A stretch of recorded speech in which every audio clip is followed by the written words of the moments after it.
இன்றே டவுன்லோட் செய்து உங்கள் ஃபேவரட் ஷோக்களை என்ஜாய் பண்ணுங்க. ஏன் சித்தி இப்படி எல்லாம் இருக்கீங்க? ஏய், என்ன சொல்ற?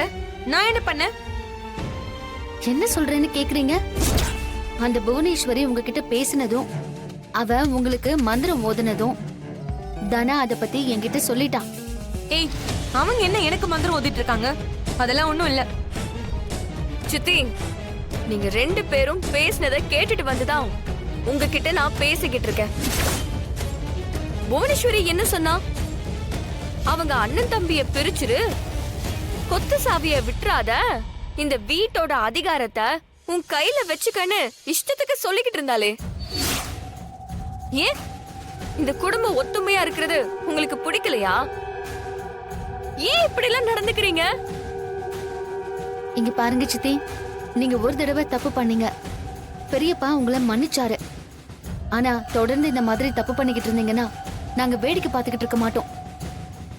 அந்த புவனேஸ்வரிக்கு நம்ம குடும்பத்தை அழிக்கணுங்கிற அது ஒண்ணு மட்டும்தான் அவன் நோக்கமே. அவளுக்கு நீங்க தோண போறீங்கன்னு தெரிஞ்சது ஒவ்வொரு தடவையும் அந்த புவனேஸ்வரிக்கு நாங்க பாடம் கத்து கொடுத்துக்கிட்டு தான் இருக்கோம்.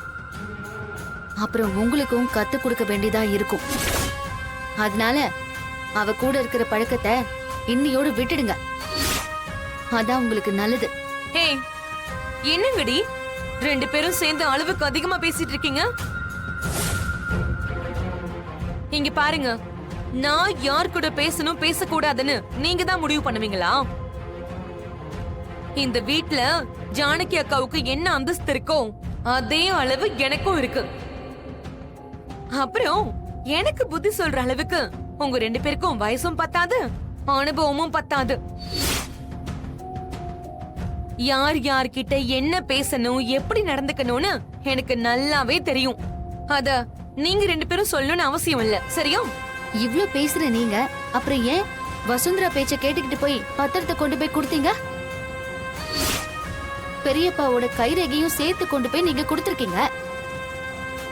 புவனேஸ்வரி பேச்ச கேட்டுக்கிட்டு மறுபடியும் நீங்க வம்பல மாட்டிக்காதீங்க. இன்னையோட நிறுத்திக்கோங்க. நான் அவ்வளவுதான் உங்ககிட்ட சொல்லுவேன்.